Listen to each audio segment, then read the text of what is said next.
It's very easy to restore network icon. Let's see how to do it. Right-click on Desktop. Choose Personalize.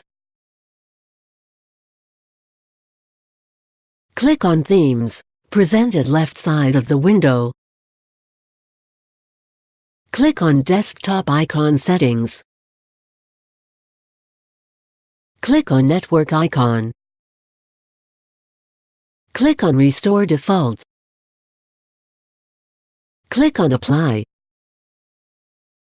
Click on OK, and close the window.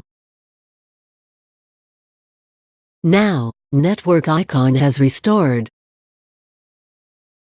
To check out more tech videos, click here. To subscribe GuruAid channel, click here. For instant tech support, call GuruAid toll-free numbers